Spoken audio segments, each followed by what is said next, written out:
네, 안녕하세요. 금캐로 가질 금캐남입니다. 최근 최고의 이슈인 우리나라 출산율에 대해 이야기해보려고 합니다. 현재 우리나라 출산율은 인구학적으로 따지자면 유럽의 흑사병과 비슷하다고 합니다. 물론 어느 정도 발전된 국가들 모두가 저출산으로 인해 고민하고 있으며 이는 자연스러운 현상입니다. 그렇지만 우리나라는 다른 국가들에 비해 급격한 속도를 보이고 있는 것이 문제입니다. 정말 다양한 이유가 있을 것이고 우리나라만의 문제가 아닌 것들도 있을 것입니다. 과거 우리나라는 너무 사람이 많아 산하 제한 정책을 펼쳤을 때도 있었습니다. 당시 남아선호 사상도 심했던 시절이기도 하였습니다. 가장 기억에 남는 표가 있는데 딸아들 구별 말고 둘만 낳아 잘 기르자였습니다. 출산율과 관련한 통계청에 등록된 자료가 1993년부터 시작됐는데 그 당시 합계 출산율이 1.65명이었고 출생아 수는 71만 명이었습니다. 사실 1.65명도 우리나라 인구가 점점 줄어가고 있다는 것을 보여주는 자료이기도 하였습니다. 최소 2.1명이 되어야 인구가 유지된다고 보기 때문입니다.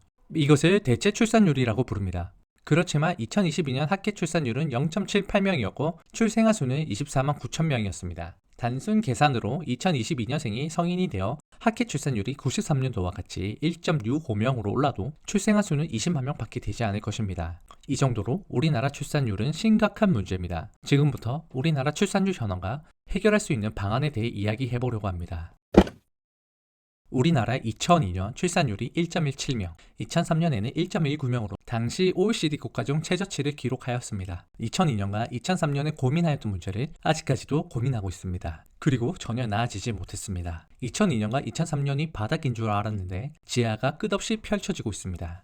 2022년 합계 출산율은 0.78명이고 2023년 합계 출산율은 아직 나오지 않았지만 대략 0.7명 초반 정도로 추측하고 있습니다. 이러한 결과로 우리나라는 2020년부터 인구 감소가 시작되기 시작하였습니다. 태어나는 인구보다 죽는 인구가 많아졌다는 말이고 이것은 저출산, 고령화의 시작을 알려주었습니다. 미국 CNN에서 우리나라 출산율 원인을 분석한 적이 있었는데 몇 가지 원인을 손꼽았습니다. 우선 결혼제도 밖 출산의 어려움입니다. 우리나라는 전통적인 가족 형태를 선호하며 한부모 가정이나 미혼모, 동성 커플에 대해 엄청난 편견을 가지고 있습니다. 그것뿐만 아니라 몇몇 분들은 인공수정, 시험관 등 난임, 불임 등에 대한 시선도 좋지는 않습니다. 그리고 육아 참여의 어려운 노동 문화를 가지고 있습니다. 가사와 육아에 도움을 주려고 하는 남편이 있어도 한국의 노동 문화가 이를 허용하지 않습니다. 지나치게 긴 노동시간, 육아시간 및 육아휴직을 하기 어려운 노동 환경이 저출산을 가속한다고 이야기하였습니다. 그리고 제 개인적인 생각을 덧붙이자면 수도권 집중화 현상도 저출산의 가장 큰 원인이라고 생각합니다. 인구 집중화 현상으로 높은 물가, 높은 집값 등 인간에게 가장 기본으로 필요한 의식주로부터 위협을 받고 있습니다. 저출산과 높은 집값은 서로 높은 연관관계가 있습니다. 예를 들어보자면 코로나19 같은 시기 벼락거지라는 말이 나올 정도로 집값이 단시간에 폭등하였습니다. 벼락거지를 면하기 위해서 소위 영끌을 해서 집을 구매하였는데 한 달 이자가 200에서 300만 원이 나오는 상황이 되어버렸습니다. 통계청 자료에 따르면 2022년 맞벌이 월 평균 소득이 세전 761만 원으로 그나마 맞벌이일 때는 버틸만 합니다. 그렇지만 임신을 하고 누군가 육아휴직에 들어간다면 외벌이로서 이자 충당과 아기 양육 병행이 어렵습니다. 그리고 여성들의 사회 진출이 과거에 비해 늘면서 육아에서 얻을 수 있는 만족감을 상쇄할 수 있는 사회 진출에서 얻을 수 있는 만족도가 높아졌습니다. 사회 진출, 취업 등이 늦어지면서 결혼 시기가 과거보다 늦어지고 있어 난임, 불임 등도 높아지고 있습니다. 2021년 한국보건의료 빅데이터에 따르면 국내 기혼 여성의 17.2%가 난임을 경험한 것으로 밝혀졌으며 난임 환자 총 25만 명 중 여성이 약 16만 명, 남성이 약 9만 명에 달했다고 합니다. 이건 제 개인적인 이야기지만 저희 부부도 난임으로 인해 시험관 임신 중입니다. 의사 선생님께서도 10명 중 1명이 난임이라는 이야기를 해주셨고 정말 많은 사람들이 난임으로 고통받고 있다는 것도 깨달았습니다. 가장 큰 문제점은 희망이라는 것이 없기 때문입니다. 삶의 기본이 되는 의식주가 위협을 받으면서 한 치 앞을 예상할 수 없는 미래를 향해 우리는 살아가고 있습니다. 80년대만 해도 60에서 80%의 국민들이 중산층이라고 생각하였습니다. 그러나 90년대에는 40%대로 떨어졌고 최근에는 20% 수준까지 떨어졌다고 합니다. 이러한 통계는 빈부격차를 보여주는 데이터이며 SNS 등 타인과 비교하는 심리적인 요인도 합쳐졌을 것입니다. 즉, 아무리 열심히 살아도 잘 먹고 잘 살 수 있는 희망이 없는 사회라고 받아들이고 있습니다. 앞에서 언급한 이야기 말고도 정말 다양하고 복잡한 원인이 있을 것입니다. 이런 사회에 과연 해답이 있을까요?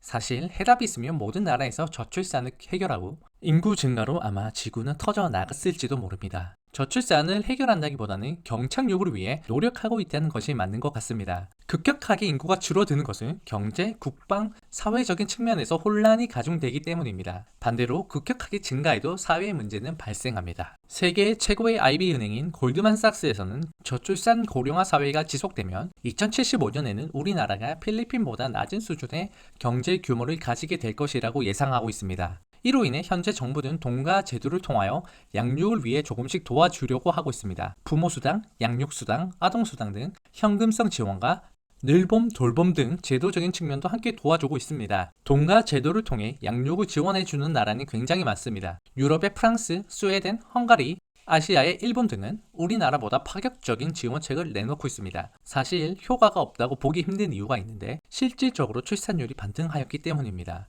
그렇지만 현금성 지원으로 헝가리 같은 경우 주택값이 상승하는 등 사회적 문제도 생겼습니다. 우리나라 산업구조상 자원이 없어 고부가가치 산업들이 주를 이루고 있습니다. 이러한 산업은 인재를 양성하기 위해서 교육이 매우 중요합니다. 이로 인해 우리나라 대학 진학률은 전 세계에서 매우 높은 편에 속합니다. 그 이후에 사회에 진출을 하고 경제적 안정이 되기 위해서 너무나도 많은 시간이 걸립니다. 반면에 아기를 낳을 수 있는 시기는 한정적이며 사회 진출 시기와 겹치는 구조입니다. 이러한 것들을 극복할 수 있도록 지원을 해주어야 하는데 무분별한 지원보다는 선택과 집중의 지원을 통해 첫 임신 연령을 조금이라도 앞당기는 것이 중요합니다. 그리고 경력 단절에 대한 법과 제도를 만들어 아기에게 투자하는 것이 오히려 합리적이라는 것을 받아들일 수 있도록 만들어 주어야 합니다. 청년 일자리 문제도 저출산의 큰 원인입니다. 우리나라 고용 구조상 비정규직이 너무 많습니다. 차별이 있을 정도로 구분이 필요한 상황도 아님에도 불구하고 비정규직과 정규직의 임금 차별, 신분 차별이 심각합니다. 비정규직들은 결혼과 출산을 포기하는 경우가 많아질 수밖에 없습니다. 임금의 폭을 줄이고 인식 개선과 비정규직을 위한 역량 개발, 교육 훈련 등을 통해 보다 나은 일자리로 나아갈 수 있는 활로를 개척해 주어야 합니다. 앞서 언급한 내용 말고도 양육에 대한 인식 개선과 환경을 조성해 주어야 합니다. 과거에 비해 양육에 대해 인식이 개선되었지만 여전히 육아휴직, 출산휴가 등의 눈치를 보는 경우가 많고 미혼모, 난임 부부에 대한 사회적 냉대가 여전합니다.